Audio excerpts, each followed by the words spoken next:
keeping this relatively short. And just as an aside, I would also like to remind everyone that we are going to be having a film screening this afternoon, or this evening, at Cinema Empire. We're going to be showing two films, The Overview Effect and A Beautiful Planet. We'll also be having a panel with Jean-François Clairvoy, who's a former ESA astronaut, as well as Mr. Nicholas Hedman, my old boss from the Office for Outer Space Affairs, and Renata. And of course, it will all be moderated by Ms. Jean Messerve, who's joining us here. And anyway, with that, now that I see that everyone is taking their seats, I would like to hand over to my boss, Dr. John Borey. Good afternoon, everyone. That's right, I'm John Borey of UNIDEA, and it's my pleasure to welcome you today to this panel on Space Force questions. Now, I coordinate UNIDEA's research and lead its program on WMD and other strategic weapons, which includes space security, and it includes Daniel. Just a couple of reminders. If you're going to tweet about this event, we have a hashtag, which I think is OS19, and there's no Chatham House rule at this event. That means everything is public. So we've got a live stream there. Things are going out on video. So hi, Mum, wherever you are. And probably more importantly, Buenos Dias, Mrs. Porras, Daniel's mum. So everything you'll be able to view later, and others around the world will be able to see it too. So since even before the Soviets launched their first satellite into orbit, Sputnik, in the 1950s, there have been concerns about war in outer space. And in the public imagination's eyes, conflict in space took on all sorts of fantastical trappings, whether Flash Gordon, Star Trek, or Star Wars. But in reality, the Cold War superpowers managed to avoid outer space becoming an overt domain of military conflict, although of course the so-called space race was a significant element of their competition for propaganda and technological purposes. And space operations have for decades been important, even vital elements of the military capabilities of some countries. If space wasn't weaponized, it's certainly been militarized. And as technology has advanced and the world's become ever more interconnected through and reliant on space-based infrastructure, this has created dilemmas for policymakers. To what extent can you protect one's infrastructure and forces without dedicated military capabilities? Now we're at a point when these pressures for dedicated space forces may be coming to a head. In February 2019, US President Donald Trump signed Space Policy Directive 4, and SPD 4, as it's usually known, directs the US Department of Defense to draft a legislative proposal to establish a Space Force by 2020. And this would be a new branch of the US Armed Services under the Department of the Air Force, similar to how the Marine Corps is its own military service under the Department of the Navy. And the directive makes clear that this is an interim step toward eventual full independence for the Space Force. As the US Space Force matures and as national security requires, it will become necessary to create a separate military department to be known as the Department of the Space Force, according to SPD 4. So SPD 4 doesn't create the Space Force, that requires congressional action, but it directs the Secretary of Defense to develop a proposal that will be presented to the President that he can send to Congress. That's my understanding. Doug may be able to correct me. But other spacefaring powers, from China to India, Japan and Russia, to mention a few, are watching keenly. There's widespread concern about an arms race, an emergent arms race in outer space, and what the consequences will be. So what does all this mean? And what exactly is a space force anyway? To help explore these questions, I'm pleased to have with me today a great panel. Mr. Doug Lavero, former US Deputy Assistant Secretary for Defense on Space Policy and a proponent of an American Space Force. Dr. Raji Rajagopalan, a distinguished fellow at the New Delhi-based Observer Research Foundation and author of a recent UNIDEA research paper on cyber and electronic counter-space capabilities. And Raji was, as was mentioned in the last session, also a consultant to the recent UN group of government experts on space. And last but certainly not least, Dr. Jessica West, Program Officer at Project Plowshares and Manager of the Space Security Index. Now, Jessica's argued that, quote, and I quote, the world's entered a second space age marked by an intensification of our interactions and reach into outer space. And she said the second space age should not be seen as a kumbaya moment. Like the first golden age of space, it's underpinned by strategic competition, military tensions, and a growing focus on the potential for warfare in outer space. So let me tell you how we intend to proceed. We want this to be an interactive panel, and by that I mean interactive among the panelists, but also with you, the audience. So I'm going to ask each of our panelists a kick-off question or two, and they'll have 2 to 3 minutes to respond to each. They don't have to use all of that 2 to 3 minutes, but they can use it if they want. And they can also hot pursuit each other's interventions with very short interventions. But these need to be kept to less than a minute and are at my discretion as moderator. And after a couple of rounds of kick-off questions for the panel, we'll go out to you for your questions and comments, which you'll need to keep under a minute or I'll ask you to stop. So, with that, Jessica, what is warfighting in space? And to what extent is this similar or different from warfighting in other domains? Okay, thank you. Obviously, I don't come from a military background, so I see my role here today as one of sort of raising some of the questions that I think others might be asking themselves, and I think pointed to the tensions and continuities that Renata raised during the last session. And I think the notion of war fighting in outer space is one of those instances of what Renata talked about in terms of concept evolution and perhaps concept stretching, and continuity and change. And in particular, I'd like to highlight how this concept has changed over the years. Warfighting in space is not a new concept, I don't think. The use of outer space for combat support missions on Earth, in the air, and in sea is as old as the space age itself. But it's been expanded. In more recent years, there's been greater rhetorical focus on normalizing space as a domain of warfare. Behind that rather frightening language has really been a focus on maintaining unfettered access to and use of space, on being able to fight through conflict, so maintain access to these combat support services. And I would say that we're seeing a greater expansion, again, maybe one step further under discussion of a Space Force, where we're starting to more openly include or lump in counter space capabilities, combat missions in space, not just combat support. And I'm wondering if this is a bit of a misnomer. To me, I think space is different, and I'm not sure if warfare in space is the best way to think about military security in an environment that is admittedly strategically competitive and has interference. And I think the potential for misperception is really strong here. I've been asked by very serious reporters, what does this mean? Does this mean there's going to be troops in outer space or space planes fighting each other? And the answer is no. But I think those misperceptions matter and should be steering us towards perhaps different languages or different ways of talking about military security in space. Because space is different. It's a global commons, but not a global commons in exactly the same way as some of our other global commons. It's a space of commerce, of military security, of civil activity, of science, and of peace, but all of these occupy the same space. They don't take place in different areas of outer space. They really overlap more so than in any other domain. And I think a lot of the threats in outer space also sort of interact and overlap with one another, and they're natural and they're man-made, and they're not as clearly military or not as they are in other domains. And I think the environment is also much more fragile than in other domains that we might engage in warfare. And over the years, I think space has been seen as sort of too important for direct combat and for direct conflict.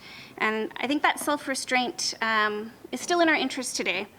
And I guess I would push for not missing this opportunity to think of outer spaces differently, to, instead of thinking about warfare, to try to come up with a new way of conceptualizing it that is more appropriate to a space that is so fragile and so interconnected and so really interdisciplinary in its uses. Thanks very much. I think that sets the context really nicely. Doug, tell us about US plans for a Space Force, because you've written a lot about this over recent years. Why do you think it's a good idea, and what precisely is the Space Force going to do? Thank you, John. First of all, let me go ahead and give the disclaimer that I must give is that I don't represent the U.S. government here today, nor any official organization. I represent myself and my own thoughts on the Space Force. And I should probably wave to whoever from the White House is watching right now. Space Force came into the public consciousness when President Trump announced it at a really offhandedly at a Marine speech that he gave back in March of 2018. But if anybody thinks that's the first discussion we've had of a Space Force in the United States, you'd be sadly mistaken. I have been involved in a debate on whether or not we should have a Space Force since 1994, and the debate predates me by several years. In fact, the debate practically goes back to the end of the Cold War, when we began to use space for conventional military conflict instead of using it just for nuclear security.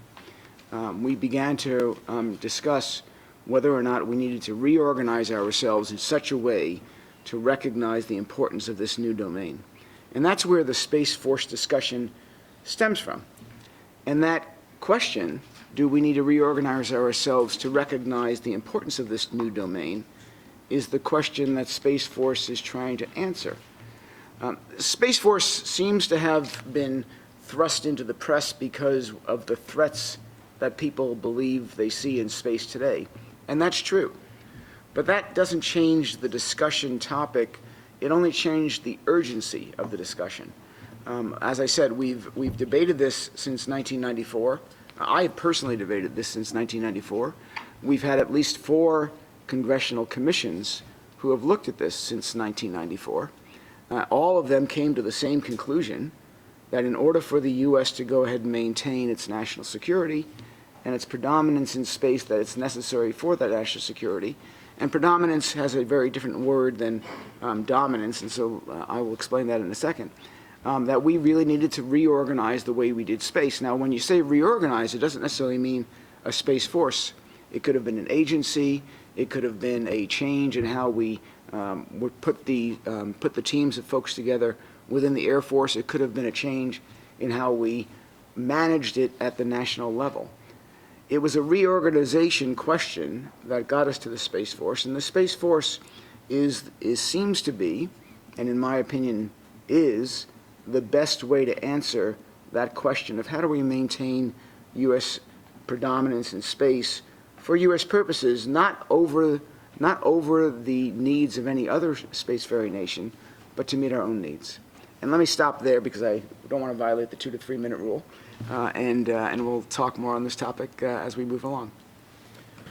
Thanks, Doug. And we're definitely going to have a chance to come back to some of these questions because I think it's really interesting. And we had one comment before that, I think from Dr. Jha, that near-Earth orbit is a finite resource. So how do we equate that with ideas of predominance and so forth? And maybe we'll come back to that later on. Raji, the US isn't the only spacefaring nation, of course. As a New Zealander, I'm very proud to say that ours is probably the newest spacefaring nation with Rocket Lab. But there are quite a number of spacefaring nations. And there have been recent developments, including, for example, in your own country, there's been an anti-satellite test. And there have, I understand, been rumblings as well about formation of a Space Force. Could you tell us about that? And if you know if there are other nations seriously considering also forming Space Forces? Thank you, John. Absolutely, you're right. I think the U.S. Is the latest of the countries that has actually gone on to set up a specialized space division, Space Command in a sense. But this is, the U.S. is not the only one. There have been other developments. Countries like China, you alluded to China, Russia, Japan have, all of these countries have done certain institutional rearrangements, certain amount of streamlining of these, their functions and so on and so forth. So I think this is not something new that we are seeing, but whatever, especially when President Trump does something, I think that gets that extra special headlines and so on and so forth. So for instance, PLA, for instance, has the PLA Strategic Support Force that came about a few years ago. You have the Russian Aerospace Defense Forces that have been, again, streamlined in a sense.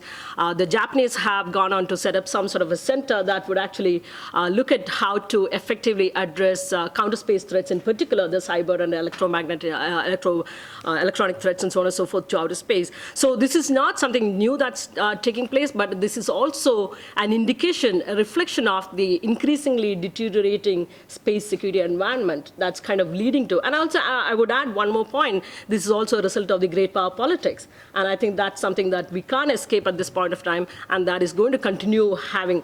But the one side effect that I see is that more and more countries could go down this path in terms of establishing specialized commands and so on and so forth.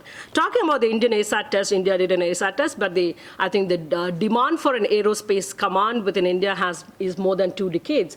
I think first time, I think the Indian Air Force chief talked about in 1998 when he said that given the kind of increasing number of functions and the need for better coordination among different agencies, civil as well as military agencies involved in this exercise, you need a tri-service aerospace command that would bring about better coordination among all the. Having said that, I think two decades later, we are only today again talking about, we are closer, much closer to having a defense space agency as an interim setup before we get a full-fledged aerospace command. Maybe that's something that is in the next 5 years that might happen. But today, I think that, this month, there was a report that talked about actually Bangalore is going to be hosting the first aerospace command, a defense space agency, which will be headed by the Indian Air Force officer. So there are 3 commands, 3 tri-service commands that were planned, one for cyber, a second one for the special operations, and the third one more for this outer space. So this is, I think this is, these developments were bound to happen in a sense, given the overall, the nature of interstate relations, especially that is, and the previous panel did talk about the contested nature of the global governance aspects and so on and so forth. So given the kind of worsening security scenario within the outer space domain itself, I think these were bound to happen in a sense. Thanks, Raji. So it's very clear here that there are quite a number of states who sort of feel, I think, as Doug said about the US, that they need to defend their national security interests. For Jessica, I mean, in your view, what other ways are there to achieve, the stated goals of, say, the US Space Force? And I guess what does that mean for the kind of discussions we've been having both today but for many, many years about these peaceful uses of outer space? Yeah, I mean, I think what stands out from the current discussion is that we are talking about a military reorganization. I think that's part of the discussion and a core part of political wrangling in the United States over this, but I think it's a bit more than that. I think we're also talking about, or trying to sort out, a new and expanded warfighting function. And what the aims of that are is, it's not always clear. I think some of that's also being sorted out. Dominance/predominance, which we'll clarify soon, gets brought out. But if we're talking about securing access to and use of space, it's not clear to me that this is a combat mission or even a purely military mission. These are collective concerns that a lot of actors have. And I think many of the capabilities that the United States as well as others pursue really go beyond military uses and users. So when we're talking about resilience, the ability to make sure that our systems are capable of functioning if they're interfered with, and when we're talking about rapid reconstitution of capabilities, and we're talking about space situational awareness and being able to know what's happening, to me this isn't really a combat focus. And so that's where I think there's value in stepping back from the warfighting language and thinking a bit more broadly about security in outer space. And a lot of these capabilities are things that have to be done in partnership with other states and with other actors, including the commercial sector, which is emerging as probably the most capable actor in outer space. So I think it is important to think about how we can achieve security, including military security, in ways that aren't just focused on military capabilities. If we do want to continue down this path, and as Raju's pointed out, there are lots of other states who are thinking and asking these same questions, then it's more imperative than ever that we start considering governance issues. If there's going to be more states setting up dedicated military forces, then we have to start talking about rules of behavior. How do we engage with one another? How do we prevent accidental warfare? If we want to say that space is a domain like other domains of warfare, well, other domains of warfare have these rules, and we don't have that in outer space. And so I see a bit of a conundrum where we try to say, you know, just like other domains of space. To me, no, but then fair. If you want to say that, then we have to also start thinking about governance, which we do much better in other domains of space. So I don't think those aims will be achieved without more tools and thinking more broadly about security issues.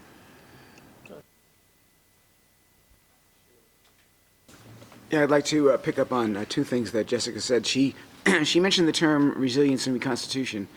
We wrote a document when I was in the Department of Defense that talked about how do you assure your space services stay around during combat.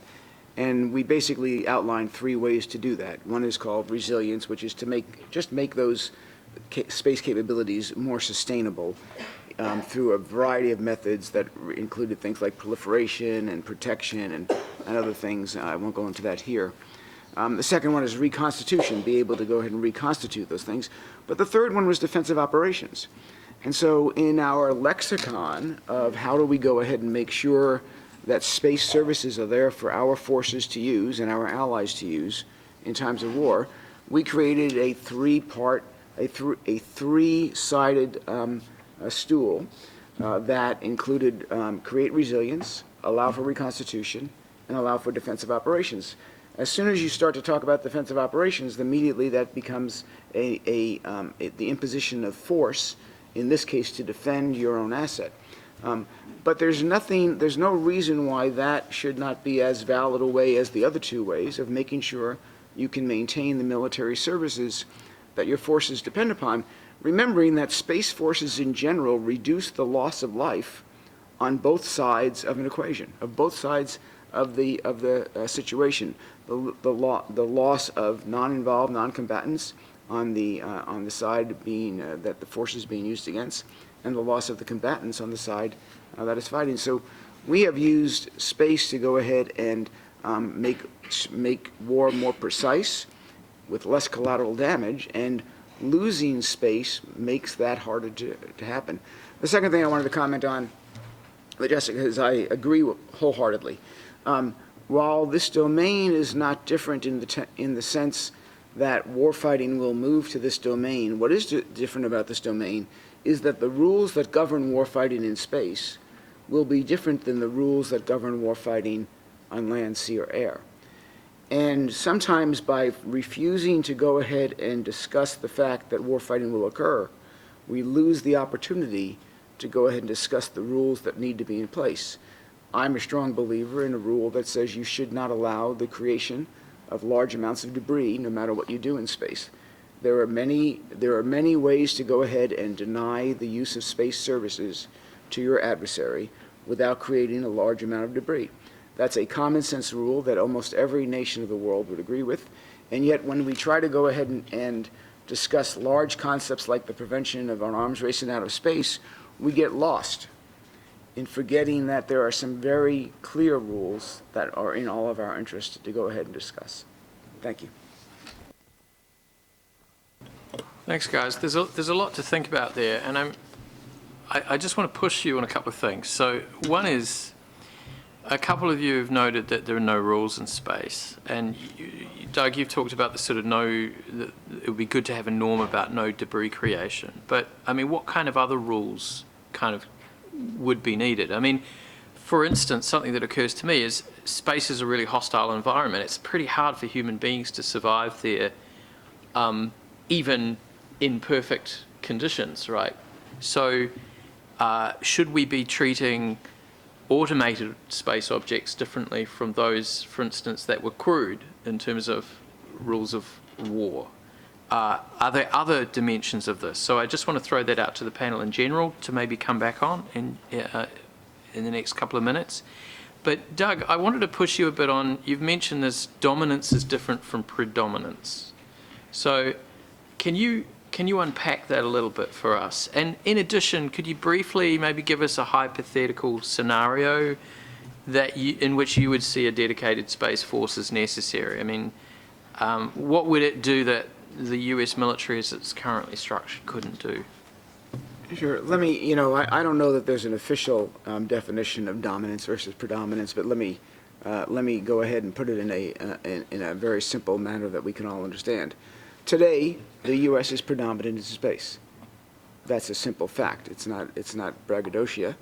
It is clear that the U.S. has more space capability than any other nation. We are predominant. That doesn't mean we try to dominate others. That means that we want to maintain our lead. We want to go ahead and always be able to support our civilian needs, our military needs, our scientific needs with our space capabilities, and we pride ourselves in trying to stay ahead of the rest of the world, and we enjoy the fact that others compete with us in that, and hope that others do, because we think that we should all compete in this domain to do those kind of things. But we would like to maintain U.S. predominance, and therefore that is a simple statement of staying ahead as we are today, not a statement of dominance, trying to make sure that others stay behind. In terms of an example of what a Space Force is for and how it will be used, rather than give a hypothetical, I will give you an actual occurrence that occurred back in the United States. In 2007, we all know that there was a demonstration by China of an anti-satellite weapon. We can talk later about what the intents of those weapon was, but the clear message that the United States received was that our satellites were at risk from hostile forces of another nation. What happened in the U.S. military was very interesting. Almost every one of the services decided they could no longer depend upon space services and needed to leave space. There was nobody to go ahead and say, wait a minute, we should try to protect our space capability. That's what a Space Force would do, because a Space Force defines its existence by the fact that it's in space. An Air Force defines its existence in air, a Naval Force defines its existence on the sea, and an Army defines its existence on land. We didn't have an advocate who said, hey, we can go ahead and react to this threat in better ways than simply fleeing the domain. And I personally believe that fleeing the domain would have been harmful to both our U.S. interests, our allies' interest, and quite frankly to the world's interest. So that's what a Space Force would do. It would react appropriately when changes in the situation require a change in strategy or doctrine in space. Thanks. Quickly jump in there. One is, of course, Doug referred to the Chinese ASAT test and what the message the U.S. received and took from there. And I think that was a clear message even to countries like India, because until 2007, India mostly thought about this ASAT test and other such threats as mostly these are big boys' toys and we didn't have to worry about it. But the Chinese ASAT test brought the threat ever closer home, and that brought about a fresh debate within India as to what are the kind of capabilities that you need to have as a deterrent measure. And we dilly-dallied for a while, but finally, earlier in the year, you saw the ASAT test, and I think that was essentially to show that we have the deterrent capability. Should there be others who are trying to destroy or even mess around with satellites and other capabilities out there, I think we have the deterrent capability to do the same, in a sense. I think that's one part of the problem. The second is the ASATs were not really out there for not too many ASATs were being conducted, creating long-lasting debris and so on and so forth. But there's a new sets of threats that are coming about, both the cyber and the electronic warfare capabilities that are coming about. You don't necessarily have to shoot down something from in outer space, but using cyber and electronic means to create more disruptions or destruction of things, and I think that's something that we need to keep in mind. And again, those are the kind of contextual factors that are actually driving states to come up with more specialized measures, commands and units within the military and so on and so forth. Jessica said this is maybe not, these specialized forces are not maybe a combat one. I hope that's not the case, and maybe this is more in terms of creating more synergies between the different agencies and departments and so on and so forth, but that's something that remains to be seen in a sense. I'll come back to. Thanks, Raji. And I mean, this brings me to the question. I have to ask this question because Daniel has been going on about this for months. It's space pirates. And that is, and actually there's a serious point here. You've mentioned a few of the kind of negative externalities here, possibly of, actions in space. But we recently had one US politician and former presidential candidate, Senator Ted Cruz, talk of the need for a space force to, I quote, defend the nation and to protect space commerce and civil exploration, which everybody took to mean fighting space piracy, and that this would be a positive spin-off. Is that really a thing? Is that plausible? And you've mentioned a couple of the negative externalities like debris, as Doug has, objects maybe falling out of orbit and hitting the Earth's surface, maybe disruption of the Earth's economy. Are there other kind of externalities that should be considered? Because this strikes me as sort of a possible example of what I think Garrett Hardin used to call the tragedy of the commons, right? That if everybody's got a space force and you're all vying for dominance or predominance or however, what are the spin-offs of that? Are you better just not to go there? Raji, and maybe the rest of the panel if you have further thoughts. Sure, I think thanks. And I don't see too many positive externalities at this point of time. And the only point possibly is that if the role of these specialized units are not combat ones, then maybe for some time there is something to cheer about. But I think in any case, even if they are meant as primarily coordinating agencies as well as to better integrate between different functions, I think gradually they could be moved towards combat-oriented roles in the future, and I think that's a very negative trend that you might be seeing. So main thing is, I think it's going to, one of the most important negative consequences is that it could spur a negative chain reaction. There could be more and more countries that will follow this path, go down this path, because space is becoming much more integral to a lot many more countries, not just for military and security operations, but also for other purposes, civilian and developmental agenda and so on and so forth. But given that space is becoming much more integral to military operations, including that of conventional, which is not the case that was during the Cold War years, for instance. Space was primarily used for strategic operations. So today you see a big change from that. So the integration of space into conventional operations as well would make it much more a dynamic issue in a sense. So that would mean that a lot of these countries would seek that same coordination that some of the major space powers have sought so far. So that's one major negative thing, that you could have a series of countries going down this path and developing this kind of specialized units. But the real danger is that if this is going to be falling under the military commands, then would this lead to a security dilemma among states? Particularly in different regions, whether it is Asia Pacific, I can see it playing out in a very negative manner.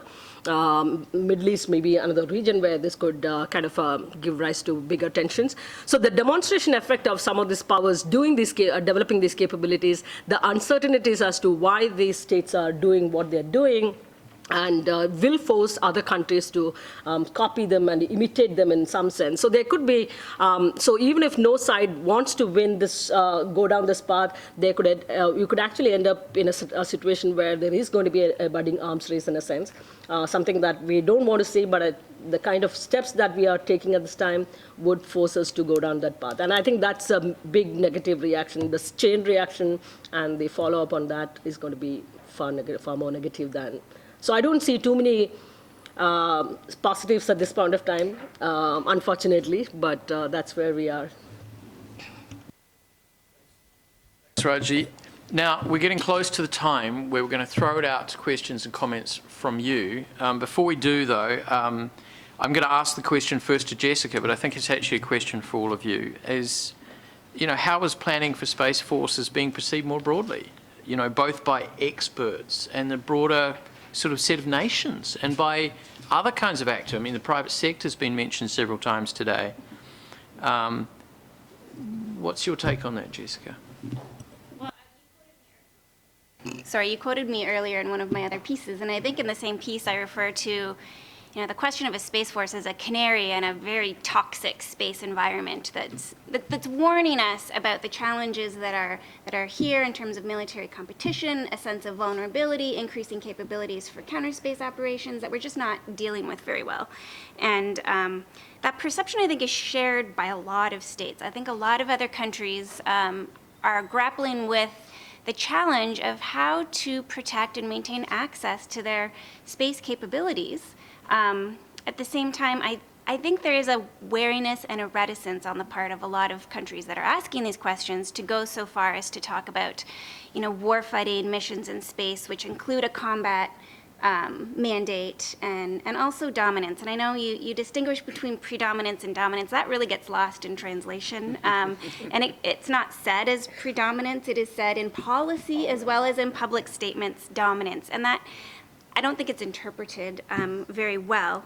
But I think I want to come back to the issue of sort of perception and peaceful uses. And I missed your question on peaceful uses. And we should be talking about that because we're in the Conference on Disarmament, and space is a realm of peaceful uses dedicated to humanity. And the other challenge I have with the idea of a space force and warfighting in space is that it's blurring this combat support mission, which for a long time has been accepted as a peaceful use of outer space, a normalized use, with a combat offensive, which gets thrown around here and there in different statements, but a combat weapons mandate.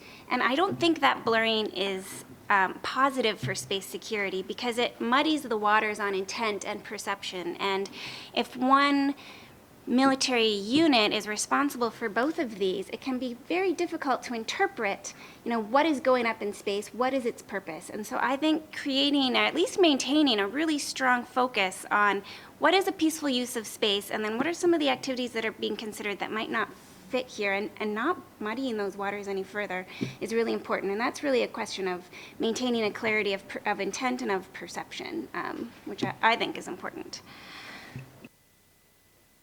A couple of things. First of all, I want to just acknowledge that Jessica is correct. The word that the U.S. has officially used in this discussion is dominance.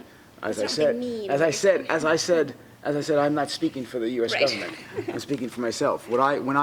Every debate that I've ever had about this is a debate about predominance, not dominance. And in fact, most space military defense thinkers actually think about the need to maintain our dominant position in space.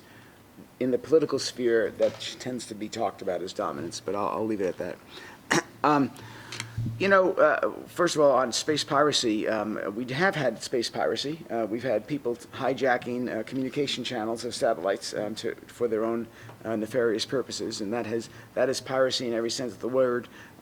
It doesn't have people saying "arg" on it, but it does. It is piracy. I think Jessica's point is correct that when we put a more military focus on the use of space, it is inevitable that we will start to talk about offensive as well as defensive activities. It is inevitable. It's also, in my opinion, the sovereign responsibility of nations to do so. It is the sovereign responsibility of military members of the United States to protect our people and our troops from attacks that are enabled by space systems. Let me say that again so it's very clear. It is our sovereign responsibility to protect our people and our troops from attacks that are enabled by space systems. It is the sovereign responsibility of every other nation to protect their people and their troops from attacks that are enabled by space systems. To deny that sovereign right is to go ahead and deny simple human existence. We began to use air for military reconnaissance in the 18th century by virtue of balloons. We didn't really have the ability to go ahead and shoot them down. We tried to across enemy lines, but we did artillery and I could not reach far enough. The first use of heavier than air aircraft in war was to shoot down the other people's balloons. That is a normal consequence of technologically enabling us to prevent the adversary from using a weapon, in this case a reconnaissance system, to kill the troops on the other side. That's where we are in space. We've reached that technological capability. I want to say one more word. One of the reasons we in the U.S. focus so much on resilience is because we think the clearest way to prevent that all from happening is to deter people from taking that action, and the only way to deter them is to demonstrate that their actions in space will not eliminate the capability they choose to eliminate. And so this is a very, very conscious decision in the U.S. about how we think about this whole process. We want to avoid war in space. We think the way to do that is to have resilient space systems. We think that we need a space force to actually focus on that as their primary concern, but as a secondary concern to protect our citizens and our troops from space-enabled attack from other nations.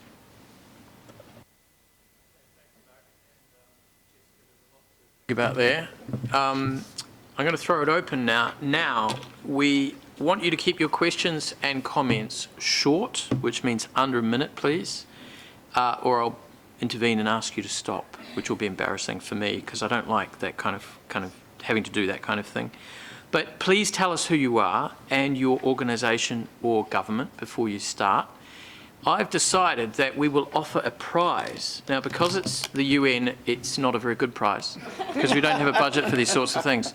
But the best question or comment, I'm going to award these peanut M&Ms. Don't worry, UN Conference Services, the packet has not been opened, so I'm not violating any rules.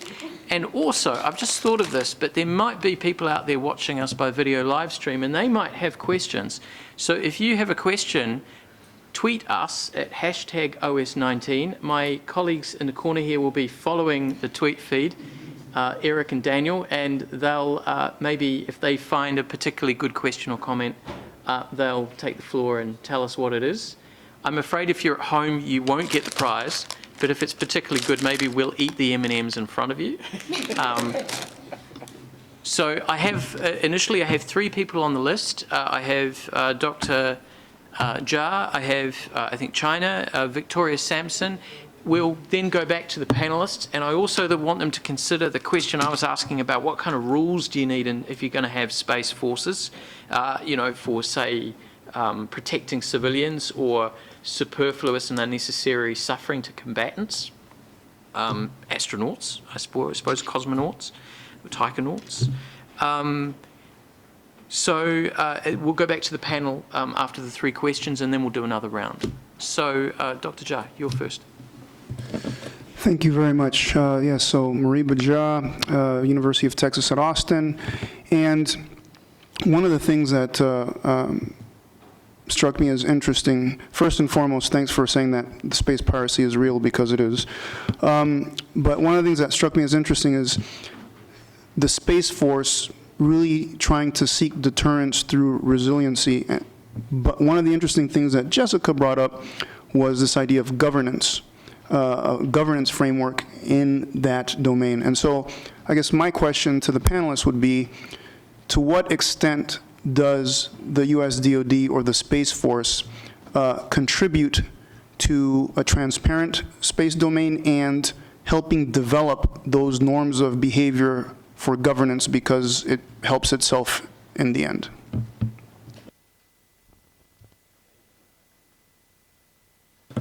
I think we have somebody from China in the front row. Yes, my name is Zuo Rui from Chinese Ministry of Foreign Affairs. I have one comment and one question. It seems to me that now it is a kind of practice to conveniently explain the military buildup of some country as a result of perception of others' threat, whether this threat is real or not.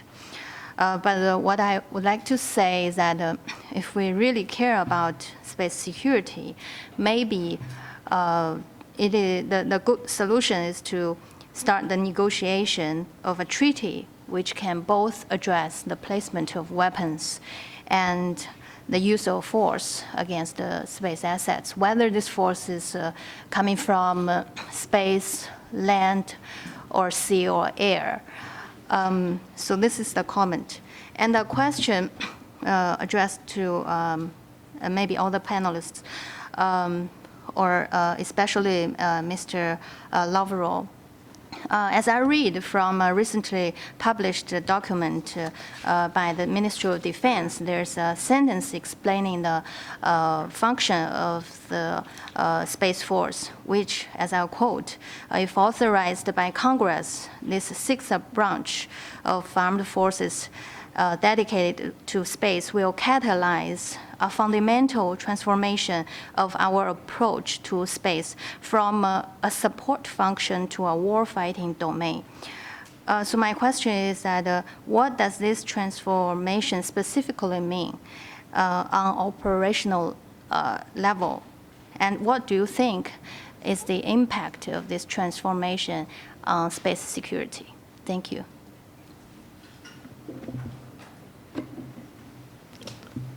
Good afternoon, Victoria Sampson, Secure World Foundation. I have a couple comments I'd love to hear the panel's opinion on. First, I'd like to push back a little bit on the idea that there are no rules in space. Clearly, there are rules in space. They have been both written down and they're both not written down. Written down, end-of-life operations, space debris mitigation guidelines. Not written down. It's considered bad form to approach another operator satellite without their approval. It's considered bad form to interfere with another country's satellite, whether it's via spectrum or actually running into it, that sort of thing. So we need to expand on these rules, of course, but they do exist. Just want to make sure that was clear. Second of all, the idea of uncertainty in regards to intent. I'd like to point out that a lot of countries do not have space policies, do not have space strategies, do not have any sort of thing written down whatsoever that you can turn to. All you can do is read a report about something happening and then wildly speculate. So how do we get to the point where we know more about intent? And then finally, in terms of messaging about the Space Force, I understand that it's not intended to be perhaps pushing the United States over others, but when you consistently refuse to use, when one consistently refuses to use the option of diplomatic outreach as a way in which to ensure ability and access of use of space, I think that sends a message that diplomacy is not seen as a valid tool, or at least a useful tool. And I'd like to request that we start to incorporate that. Thank you. Thanks very much. So we have a first round of questions there. I think we'll start at the end of the panel with you, Raji, and work our way along. Yeah, I think governance, I think it's an important aspect. And I think that's one question that I've been kind of trying to see as to what is the, now that we know these are issues that are already happening, and there are more countries that are going to go down this path, how do we stem this particular process? Or is there a way of sort of regaining some of the trust and confidence in each other in building a better governance mechanism and so on and so forth? Because in the recent years, you have seen within COPUOS as well as in the CD and the GG and all of that, you haven't seen much progress in terms of developing effective regulations, effective norms, or even code of conduct. Forget about even legally binding. It's going to be a lot more challenging. But even norms of responsible behavior has been extremely challenging in a sense. But I think the need for those rules and regulations are very clear if we have to be able to continue to have safe, secure, and uninterrupted access to outer space. So one of the issues that I would say is there is the need for greater dialogue and transparency, greater dialogue, greater openness, and transparency measures to be undertaken. Given that much of the effort by states at this point of time are in terms of coordinating or creating better integration between the different agencies, between the different functions through these space forces and other things, can states be more open and transparent about and engage in a dialogue process about what they are planning to do, what they're doing already, and so on and so forth. Because I don't see there are, at this point of time, there are too many other possible solutions that can be worked out, given the nature of great power politics, as well as the technological changes that are taking place. There aren't too many other possible options that can be worked out. So I think it's extremely important that we have an actually some sort of an understanding, some sort of ability to predict in a sense, and that comes from greater openness and transparency efforts between key space powers and so on and so forth. There have been a number of TCBMs, transparency and confidence building measures, that have been talked about precisely addressing this particular aspect. I think those can be looked at, and that the states must take lead in bringing out some of these TCBMs once again, because I think the alternative is very negative. So I think there are states that have to do this in a big way. Also, there is a need to prevent the spread of such space forces. It might be some time before we get some sort of understanding between as to why states are doing in a very clear manner. If we don't undertaking the greater education, we could try to sort of having the public putting a lot of pressure on governments to come up with state space forces and things like that, these kind of specialized units. So there are a multitude of things that need to be done both domestically within a country, but also within the larger global scheme of things. I think when you talk about the global rules of the road, I think you need all the different mechanisms and initiatives, whether it is legally binding measures or political instruments and so on and so forth, like the TCBMs or a code of conduct.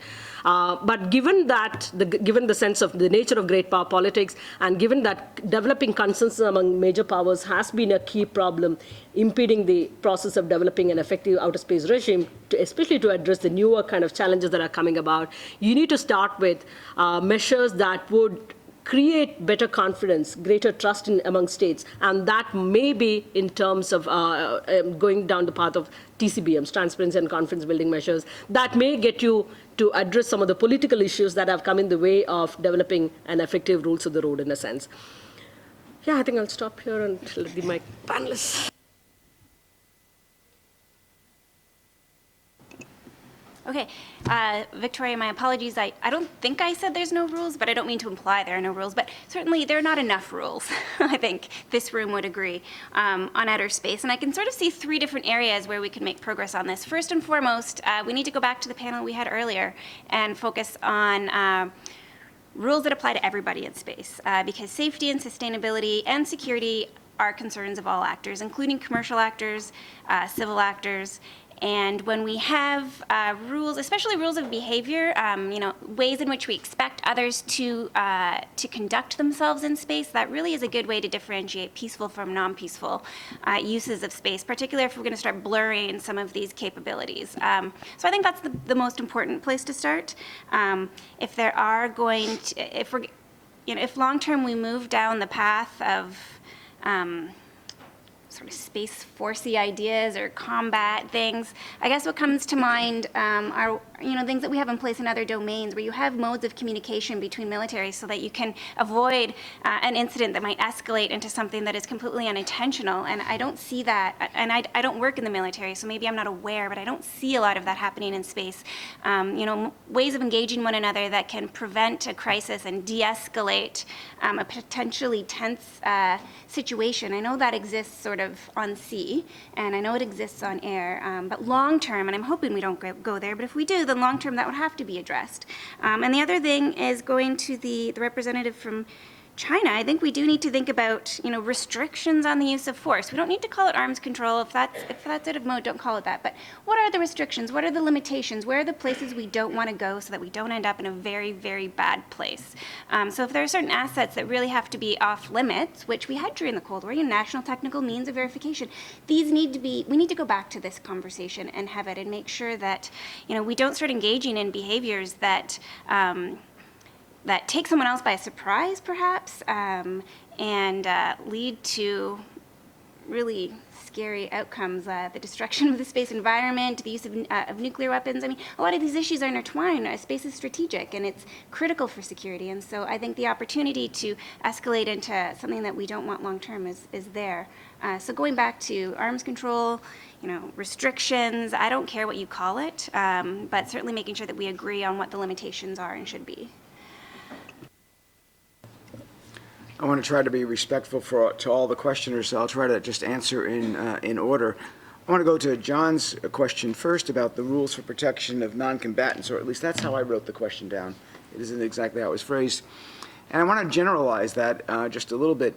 I find that many of the rules for how we should go ahead and conduct ourselves in space can be found if we refer back to the traditional laws of armed conflict that we all know, and that most of our rules for any war or fight or weapons in domain are based upon those. One of them is the notion of weapons that cause indiscriminate harm. So on land warfare, we use that to go ahead and outlaw chemical and biological weapons, aerial bombardment, those kind of things. Debris-causing weapons cause indiscriminate harm to space, and so that's why I think we can easily reach agreement on that, because its basis is in the laws of armed conflict that already exist. Similarly, laws of non-combatants in a domain should be protected. Astronauts on a space station are not non-combatants in the domain. They should be off limits. If there were people in space planes dropping bombs from space, not that there are, nor do I think that's a very efficient or cost-effective way to do things, but if there were, then they would be combatants and they would not be off limits. So again, we can take these laws that are well understood. We do not outlaw war on the face of the earth.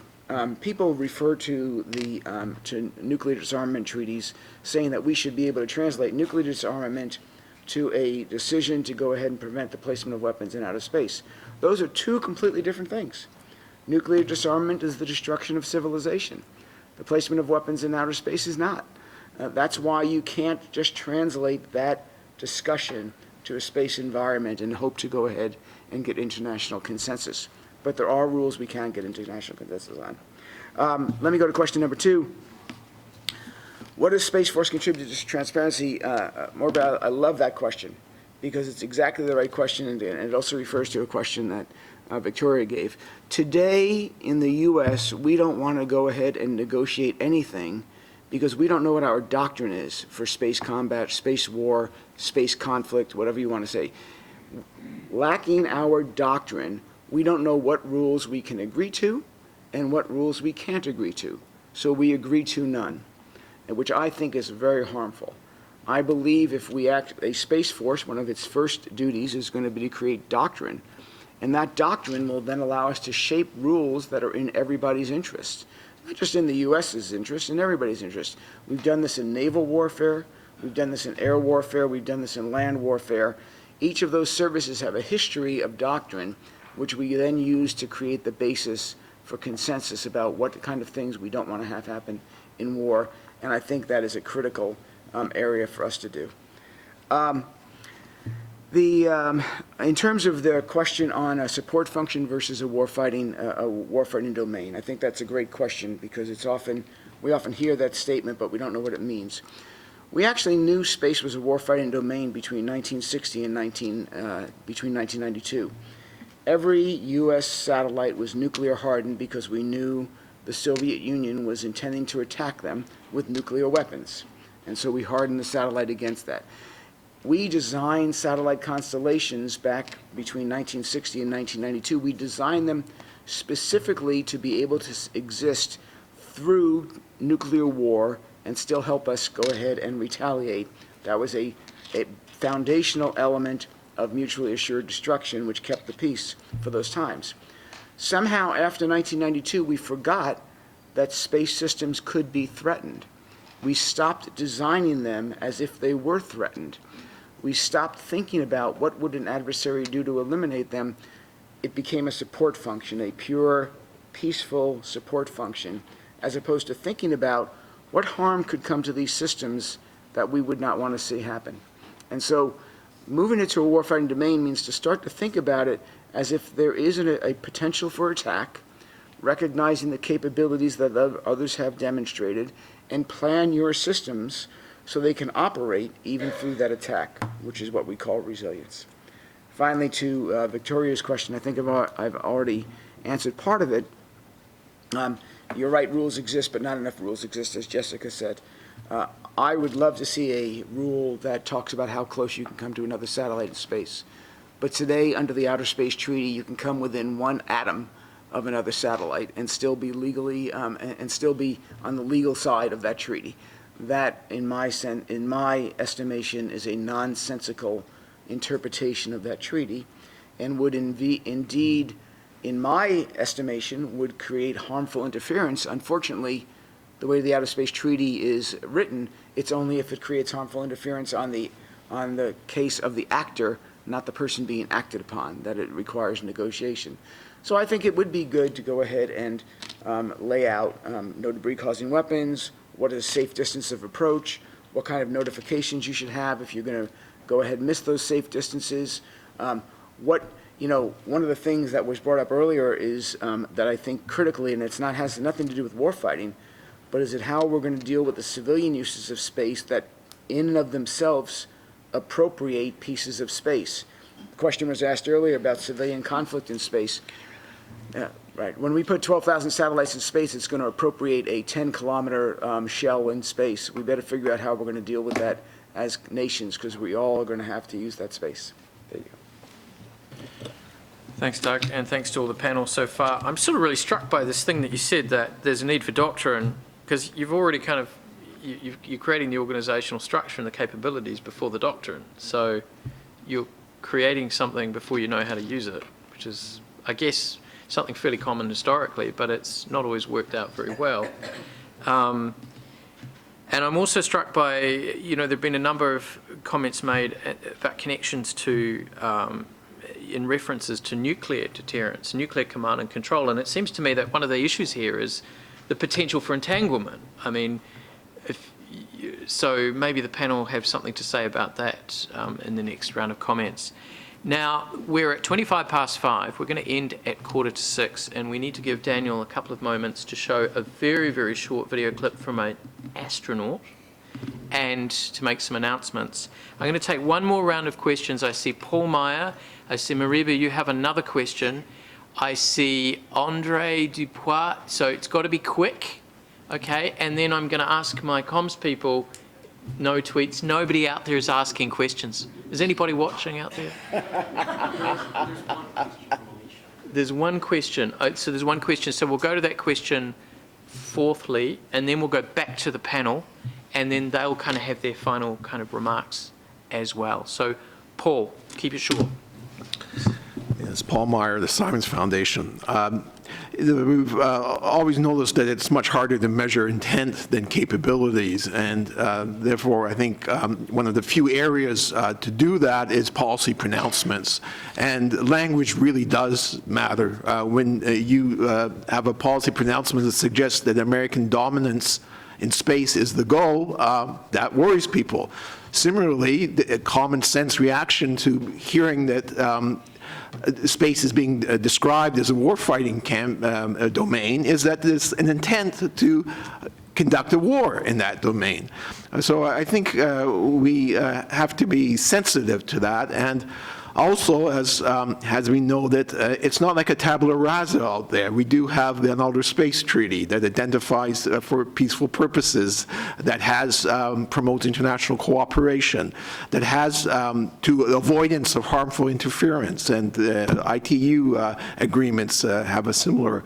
So there is, I think, a need to recognize that the doctrinal elements should be clarified, and transparency is helpful there going forward. Thanks. Yeah, just very quickly, back to the idea of safety, security, and sustainability coming from transparency and predictability.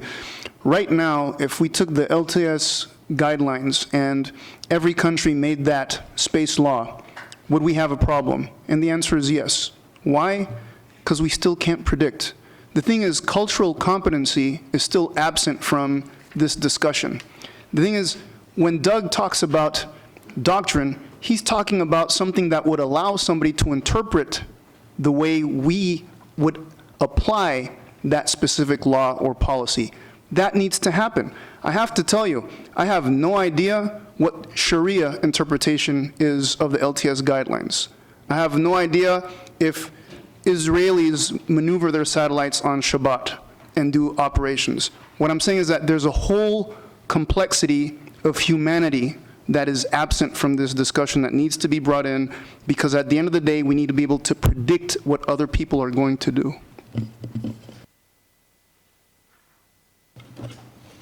Hello, my name is Andre Dupuis. I'm the president of a company called Space Strategies Consulting.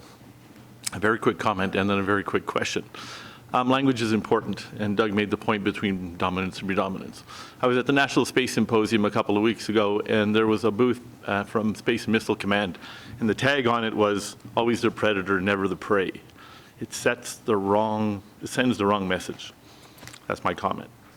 My question then is, Raj said we should prevent space forces. I think that's what you said. I would posit that perhaps we should encourage them.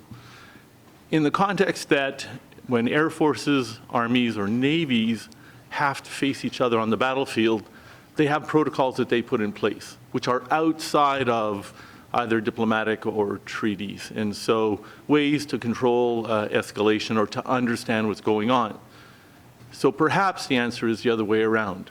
Having predominantly the largest space players put in place organizations and structures that at least they can recognize that would allow mill-to-mill staff talks that perhaps allows for de-escalation or at least an understanding in times of conflict. Okay, yeah, some interesting thoughts there for our panel. Daniel, do we have any more questions? We do have another question, but the person who would like to ask the question is in the room, so I figure we just give her an opportunity to ask the question. This is a very good point, because a lot of these questions in some of the meetings come from our Australian colleague, Vanessa Wood, but we're very pleased that we have another generation of Wood with us today to start asking questions. So, Alicia, over to you.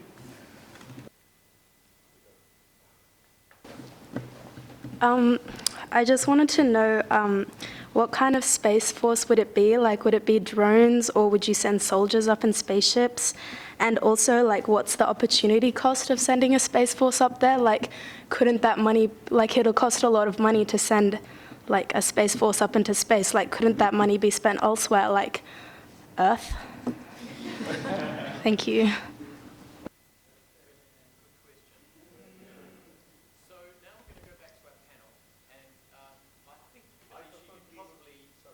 I think, Alicia, you've won the peanut M&Ms, but we're going to go back to our panel now for your final responses. I'm going to give you 3 or 4 minutes, well, 3 minutes each. How about that? So you don't have to answer every question, but answer the ones that you want to answer.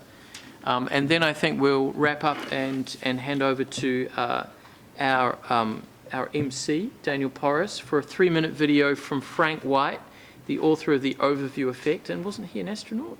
No, he's not an astronaut. So I stand corrected. Jessica, would you like to go first? Then we'll go to Doug, then Raji. Okay. Well, my closing statement is more a response to something that Doug said that I want to push back on, which is that, you know, the equivalency between nuclear disarmament and space issues about space security aren't the same. And I think they're closer than you might say. Sure, nuclear weapons can annihilate humanity and the Earth. That's something that my organization takes very seriously and works on, and deserves our full attention. But I think the possible outcome of, you know, direct combat and warfare in space is also significant.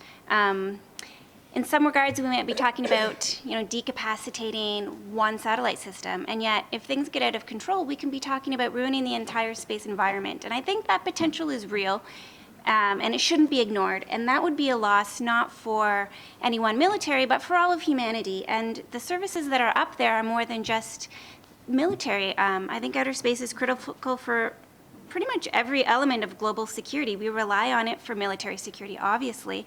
We rely on it for our socioeconomic services. We rely on it for our humanitarian operations.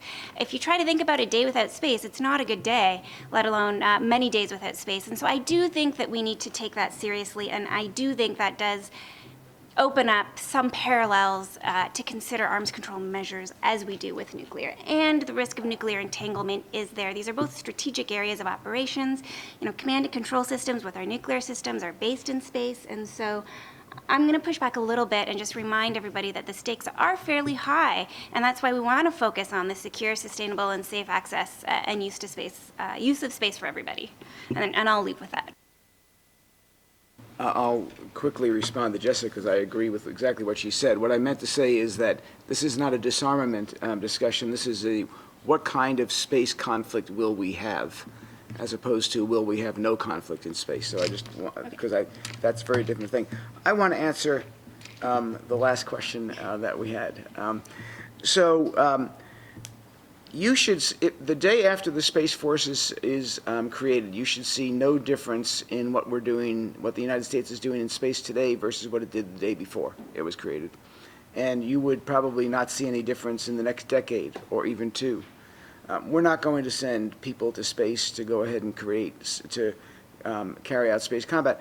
We're going to make sure that U.S. military space systems can support U.S. and allied war fighters on the ground, whether that support is for humanitarian aid or for conducting conventional conflict, or supporting our doctrine of mutual assured destruction and making sure that nuclear war doesn't stop. We want all of those things to continue, and we won't be changing the way we spend money in those things. We simply change what we buy with the money to make sure it's more resilient and more likely to last. John or somebody asked a question of how does this doctrine change things? Well, let me tell you how doctrine changes one thing. Between 1992 and 2005, we built new nuclear command and control and new missile warning capabilities to the United States of America, but we combined them with our tactical capabilities. The fact that they were combined with our tactical conventional force capabilities meant that they were an attractive target for an adversary in a tactical war.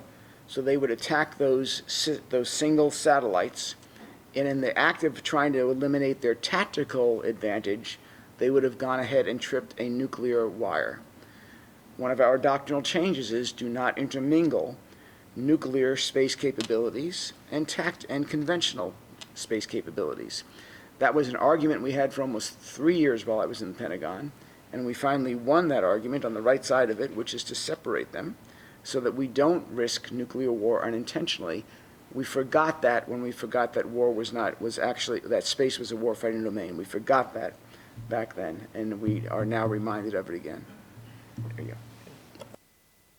Yep. Thank you. I think I just want to pick up a couple of different points. One is about the placement of weapons in outer space, and the whole the rules of the road did come up repeatedly.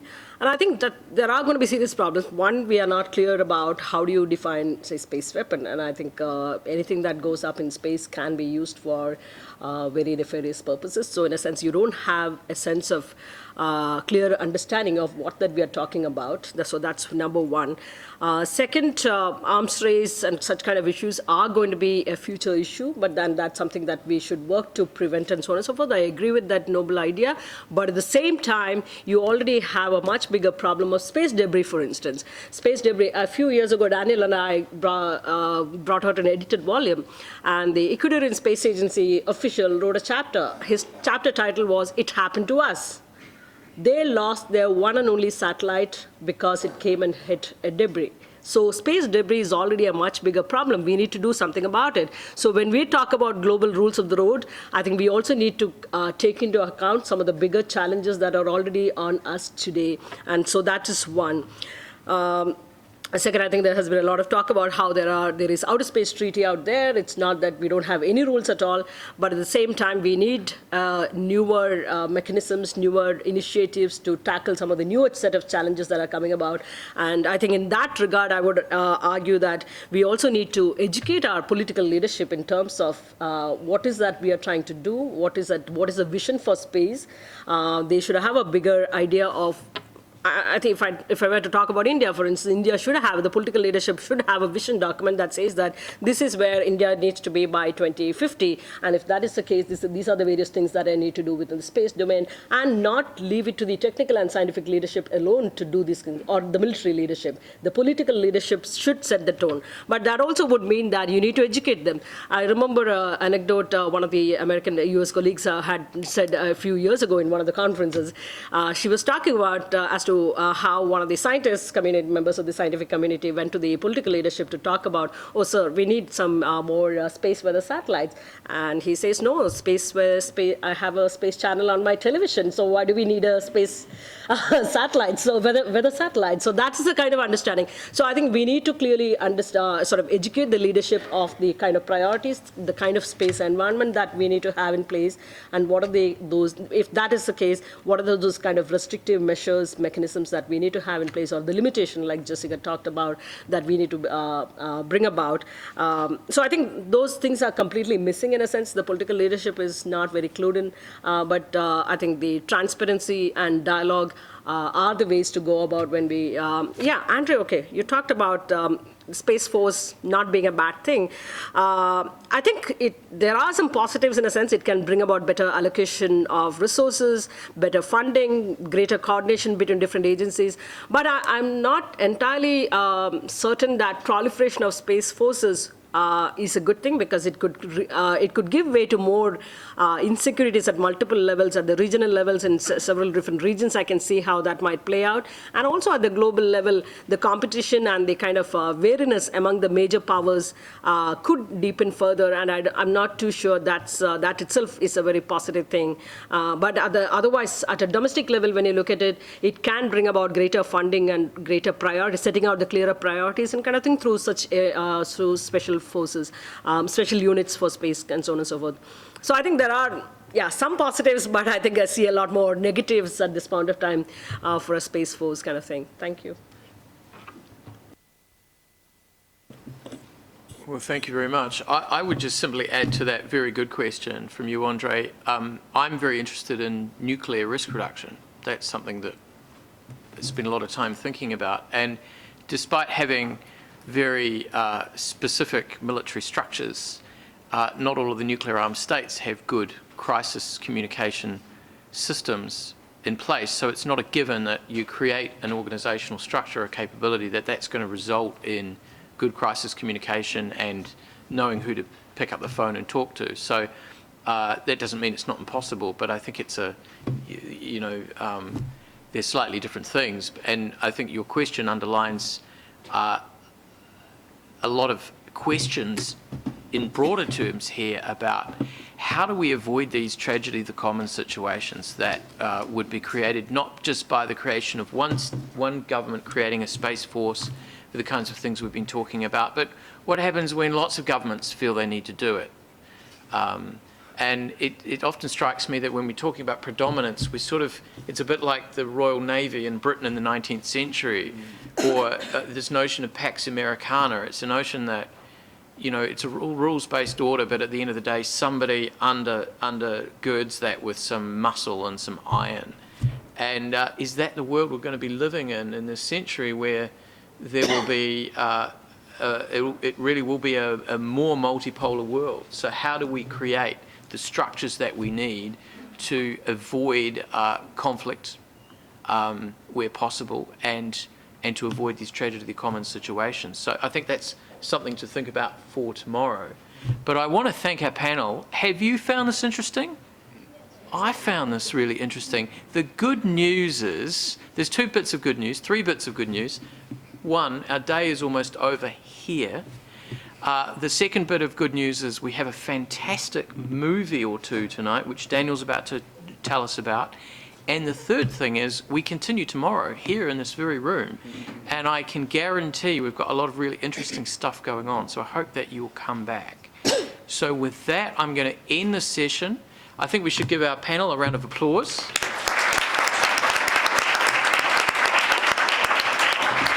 And I'm going to hand it back to you, Daniel.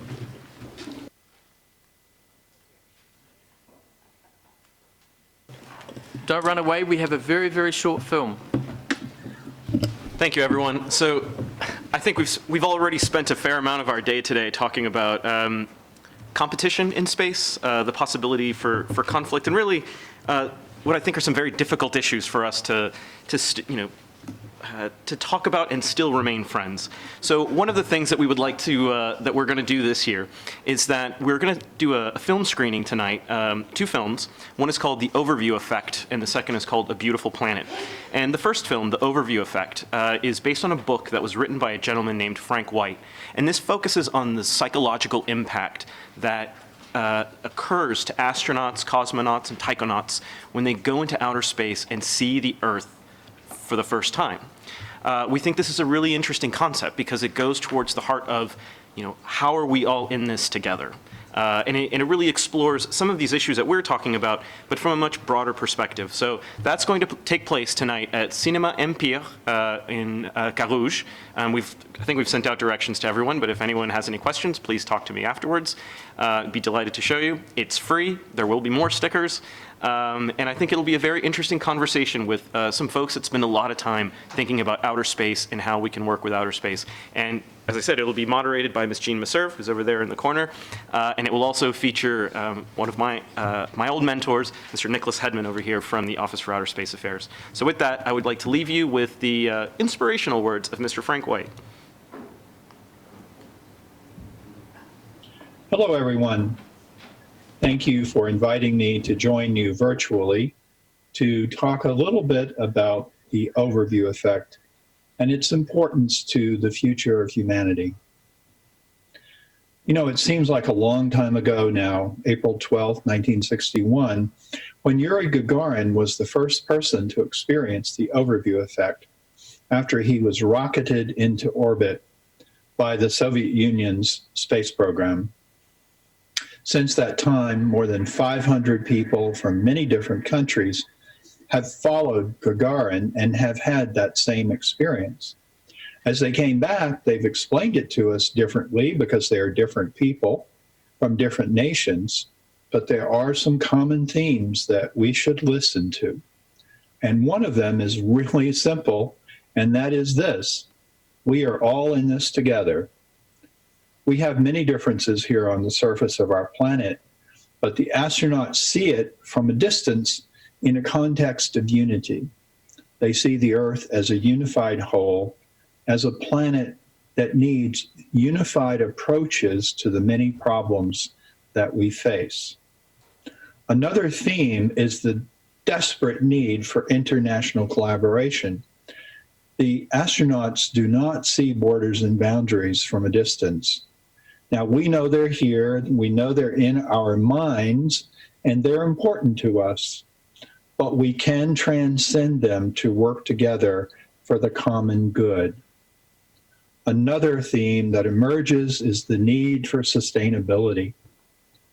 The astronauts see a planet that is doing its very best to support us and all life, but is reaching its carrying capacity. There's a fragility to this view of the Earth from orbit or the moon. And it's up to us, we who are the astronauts of Spaceship Earth, to really treat it appropriately and with care in order to realize our mission as we move through the universe at a high rate of speed. Soon, others will be having the same experience as they take commercial space flights into near space or into orbit, and as they experience high-resolution virtual reality renditions of the overview effect. I firmly believe that this experience of the overview effect should be a basic human right. It is, after all, telling us the truth about who we are and where we are in the universe. And having more people have the experience would benefit our entire planet. So thank you for what you are doing to make the world a better place. And thank you again for inviting me to be here today. We promised it was short. So thank you very much, everyone. You're free. Please come back tomorrow morning at 9 o'clock so we can take up the topic of missile and rocket dual-use challenges. Thanks a lot.